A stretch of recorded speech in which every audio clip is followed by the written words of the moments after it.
Hello everybody, my name is Kador. Welcome to another music collection video. I know I said I wasn't going to do another one of these until like the summer or something like that, but I got some things, I got some stuff, and I feel like it's plenty to show off in a video, so I'm going to do just that.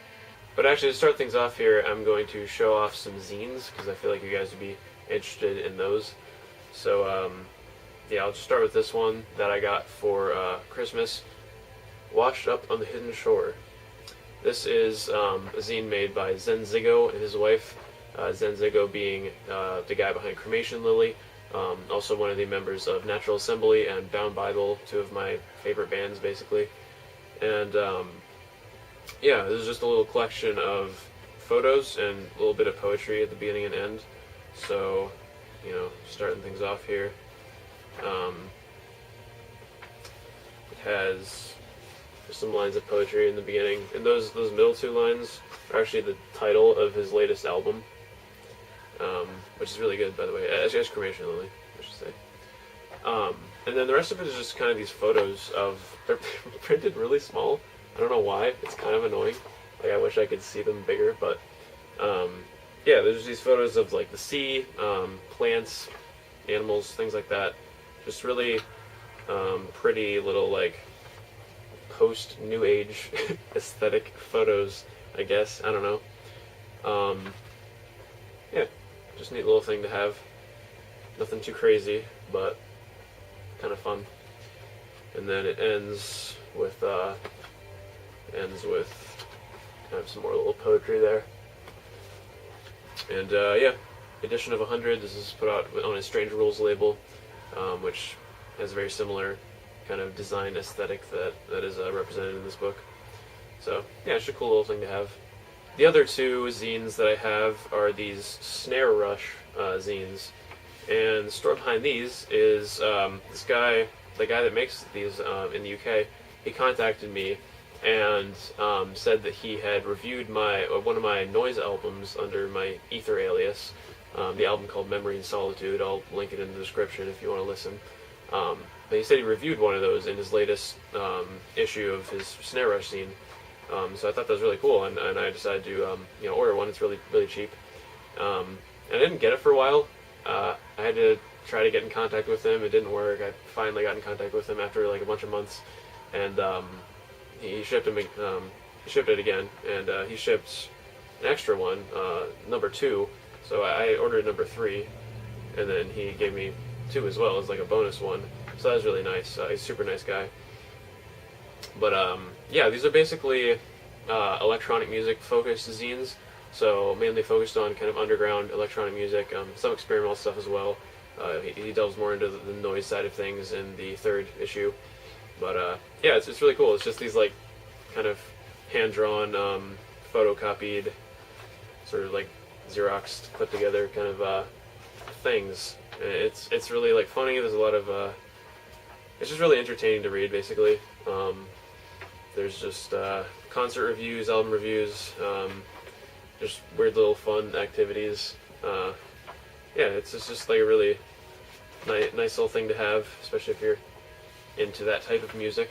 So, and then yeah, edition 3 is like a little bit more beefy. I don't know. Some more stuff going on. Just really fun little thing. And then at the end here, when he's doing album reviews, Ether, Memory and Solitude. He reviewed my album. And he did a very positive review of it. Really neat descriptions of everything. It really made me look at my own album in a different way, which is cool. So yeah, Snare Rush, definitely get on these things. They're super cheap, and they're just they're really fun, entertaining, informative reads for anyone into underground electronic music, basically. And one more thing before we get on to the collection proper. There's a CD I forgot to show off in my CD video, and that is The Shaman with Axis Mutatis. And basically, I got this for Christmas from my dad. He was just kind of browsing a local record store, and he saw this thing tagged as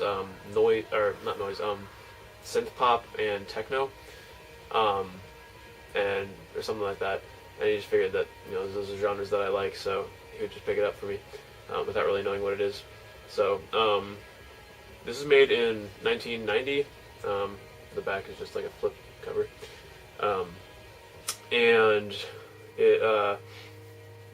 it's kind of like old school techno trance sort of rave music for the most part. So a lot of like really kind of primitive synthesizer sounds, some more ambient stuff, some more dancey stuff, but always using synths and drum machines. It's very retro futuristic. Yeah, it's pretty neat. It's like, I mean, there are vocals on some tracks that I really don't like. I mean, I don't know, they're fine, but they're just kind of goofy. They're like really, they sound like they're straight out of like a children's sci-fi cartoon, if that makes any sense. So they're kind of ridiculous, but yeah, overall this is pretty neat thing to have. It's just like a kind of like a nostalgia trip to a time that I didn't exist. All right, now on to the collection video proper. This is stuff that I got. I'm presenting it in chronological order from when I made my last 3 videos to now. So we'll start off with this tape. This is Bloated Subhumans with Executions 1. Basically, I found a local kind of punk-themed record store, and I figured I don't really like punk rock straight up that much. I mean, I'm trying to get into it, but I like a lot of the genres sort of surrounding it, like black metal and I mean, I don't know. There's just some more like intense hardcore kind of lo-fi stuff in that kind of field that I like. But yeah, so I figured I'd check it out, and I saw this in a little bag with a sticker on it saying "Harsh Noise, $5." So I figured I like me some harsh noise, and I just kind of bought it blind. So like it says "kill" in the back here, just like written, like painted on the tape itself. And I'm a sucker for interesting packaging, so that was kind of a sell, I guess. Even yeah, I don't know, it's kind of dumb, but it's also limited to 42 copies, which is my favorite number because of the Hitchhiker's Guide to the Galaxy, which is my favorite book. Anyway, yeah, and then on the other side it says "me," so that's real edgy. Got a bit of a track listing here, a bit of like information on the inside. I don't like this tape. I really don't. It's not really like harsh noise per se. It's basically really slow-paced, repetitive, really lo-fi, really like grimy power electronics kind of, but it's not electronic because it's played with like rock instrumentation. So you have like a bass guitar and a drum kit and vocals that have a bit of like a punk edge, I guess, which is like the only thing that makes it related to punk. But yeah, it just gets really dull and boring and just not engaging at all. And yeah, I just don't really like that kind of thing personally. So I don't know, if that sounds like your type of thing, I'd definitely be willing to trade this. Just really kind of slow-paced, murky, kind of queasy power electronics type stuff. But yeah, it's just not really my type of thing. Also, the facial mesh distant relative split, if anyone wants that, I can trade that as well, because I don't really like the tape dub that they did. It just kind of mess up the frequencies, but yeah, anyway, kind of a disappointment, but whatever, it's what you get with blind buys sometimes. So then, after that disappointment, I picked up my favorite album of all time. Well, probably. It might be tied with Coma Duster's Hollow Worlds, but yeah, this is Tim Hecker with Virgins. I love this album, obviously. It's my favorite ever. So, man, I don't even know how to describe this. I like the picture's kind of glossy, and then around it's not. But, yeah, it's, man. So Tim Hecker, I mean, he's generally known as being an ambient producer. But this album has elements of ambient, but you can't just call it ambient overall. Like, basically what he did with this thing is he took a bunch of musicians playing classical music, kind of, like playing pianos, just other sort of, acoustic instruments, And he took those recordings and he just morphed them and mashed them up and just turned them into this swirling maelstrom of sound. And it is gorgeous. It's beautiful. Like, it's so abstract and it's so formless and you just don't know where it's going to go. And yet somehow it's like the most gorgeous thing I've ever heard. I have no idea how he did it. It's insane. I mean, it mixes elements of ambient, elements of noise, kind of low fidelity stuff, elements of classical music, as I say. It's like these weird disembodied fragments of gorgeous piano playing. I mean, it really just sounds like this apocalyptic like end of the world soundtrack. And I mean, like the track Live Room, which is probably my favorite one on here, it feels like some gigantic machine just falling apart, and somehow it's just like the most beautiful thing I've ever heard. It's incredible. Yeah, I really don't know how to describe this album beyond that, but I just absolutely love it. It was the most experimental thing that I'd heard at the time that I first heard it, and it really just changed the way I looked at music. I realized that music could be just completely abstract and non-conventional in its structure, and yet still be just this incredible, beautiful, epic thing. So, yeah, it was really mind-blowing. Gatefold here. It's these kind of like feathery, scaly type things. I don't really know what that's about, but it's pretty cool. And it's a double album on black vinyl. I'm fine with getting it on plain black vinyl since that's sort of the color scheme of the album. You know, with the cover art and all that. So that's kind of the color I think of when I listen to it. It's better than getting it on like Coke bottle green. Why would I want to associate Coke with this thing? It's horrible. But anyway, yeah. If any of that sounds even remotely interesting, please listen to this. It's one of the most unique albums I've ever heard, and it's one of the most absolutely beautiful, gorgeous albums I've ever heard as well. So, yeah, Tim Hecker, Virgins. Next, we got a couple cassettes that I ordered from Strange Rules, which, as I said, is Cremation Lily's label, when they had a bit of a sale going on. I ordered a couple albums that I'd heard from them that I really liked. So this first one is Bound Bible with Demo 2, their second demo tape. This thing is just 10 minutes, it's just 2 tracks, and it's some of the best black metal I've ever heard in my life. This is insane. Like, I don't know how they do it, but, I mean, okay. It has this little poem thing, which I think is an excerpt from the lyrics on the first track. Man, like, especially the first track on here, Bound My Mirrors? Yeah, Bound My Mirrors. The tape is kind of cool, too. It's like this completely transparent type thing. Yeah, not really much going on with the J card, but the first track on here especially, and the other one too is fantastic, but like, it basically has every element of every type of black metal that I like, or just in general, just every type of black metal. Like, it's kind of lo-fi, it's kind of raw, but not to the point where you can't make anything out, just to the point where it gets that kind of grit.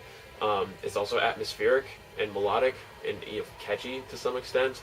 The vocals are fantastic. You get both kind of screamed and also clean, singing, and they're both done incredibly well. It's just super intense, and yeah, it's just absolutely fantastic black metal.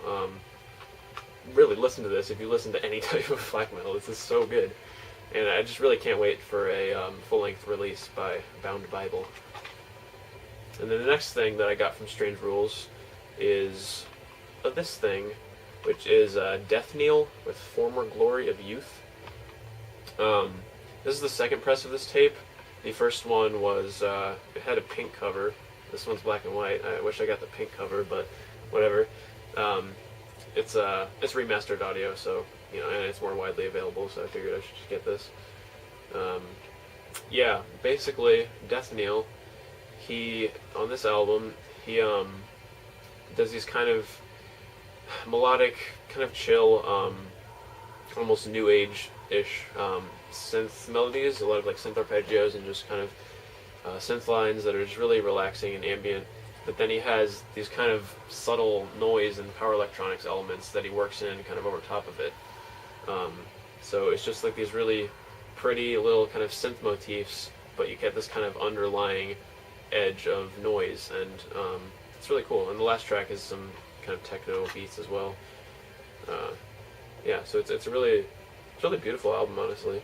It's kind of like a chilled out Prurient, if that makes any sense. It's like if Prurient focused more on the melody and less on the noise, I guess, which he has before. But yeah, it's like chilled out Prurient kind of. I don't know. There's like the track list and whatnot, another little kind of poem excerpt type thing there. So yeah, very very neat stuff there. Very beautiful, new agey ambient synth stuff with some noise elements. Next up, we got an album that I got at a local record store recently. This is Blank Mass with World Eater. So this is the solo project of Benjamin John Power, I believe. Power, something like that. Who is half of the duo Fuck Buttons. I hope I won't get in trouble for saying that, but it's the band name, okay? Yeah, I really like one song by them, Sweet Love for Planet Earth. That is just a fantastic song. It's perfect. It's amazing. Love that track. I don't really like much else by Fuck Buttons. The rest of their albums are just kind of okay to me. I don't really see too much in them. And I felt the same way with the first couple Blank Mass albums. They were just kind of fine. They didn't really grab me. So I wouldn't say I was blown away by this album, but it definitely really surprised me, and it's definitely this guy's best material to date. Yeah, it's got a pretty interesting album cover here. But yeah, basically it's hard to describe. Like, it's not that experimental, it's not that weird, but at the same time, it's not really in any particular genre. It's just electronic music. It's pretty frantic, intense, fast-paced electronic music with a lot of, drum machine beats, and catchy synth melodies, and a lot of sampling, a lot of cut-up samples, and just kind of loops. Yeah, it's just like really intense, fast electronic music, basically. And then there's a printed inner sleeve here that says, listen at maximum volume. And it's this kind of cool artwork.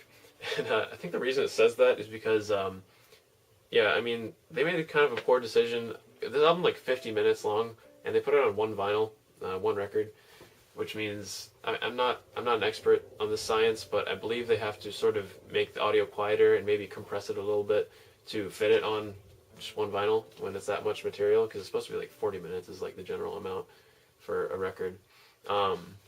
So yeah, I think it says that because it's sort of mastered quieter than it should be. So I feel like it might lose a little bit of impact because of that. But whatever. It's still, I don't think it loses any quality really. You just have to turn it up a bit louder. So yeah, really cool album. And there's some track listing information in the back here. It says, please support your local LGBT and animal rights organizations. So yeah, very, very good album. And finally, the last thing that I will show off today is By Norse Music, Volume 1. I got this at the Enslaved Wolves in the Throne Room Mercure and Chemist live show that I attended just a couple days ago. They were handing this out for free, actually, at the merch table there. And basically, it is a kind of compilation sampler type thing of the By Norse label, or By Norse Music, which is the label founded by one of the members of Enslaved and one of the members of War Druna, which, yeah, they're just like Nordic musicians, basically. And the whole label is just focusing on releasing Norse music. So basically on this album, there's a few tracks by Enslaved, which are, they're kind of black metal, progressive metal type thing. And there's also, so basically it's like one track from each of their first 9 releases. So yeah, and the Enslaved tracks are really the only metal tracks here. The other ones are more folk, like dark folk. and they're actually really cool. Like the Wardruna track, the second track, is really, really good. I really love that track. It's like these kind of tribal drums with just this beautiful atmospheric kind of folk singing. Yeah, I really like the more folk-oriented stuff on here. And the slave stuff's great too, but yeah, this is just a really solid compilation overall. It's pretty lazy packaging. It's literally just the sleeve, and then the CD is just kind of comes out. But yeah, just a little sampler they gave out for free, so I don't expect much more than that. Yeah, pretty cool. I'll definitely check out the Wardruna album in full, because that track is really good, and the rest of it is definitely solid as well. So yeah, that is all of the albums that I've gotten from, since I made the last few videos. So I'll continue trying to get a vinyl collection of some of my more all-time favorite albums. That's what I've been kind of working on, but I got distracted by a few other ones that I got here and there. But yeah, so hopefully in the next video I'll have more of a large collection of stuff that I'm really into. Definitely have some of that in this video. Obviously I have my favorite album, and then a few others that I really love as well. But yeah, I'm just trying to amass a collection of my just all-time favorites on vinyl, so I'll hopefully get some of those done for next time. I don't know when that'll be, but we'll see, I suppose, and I'll see you then.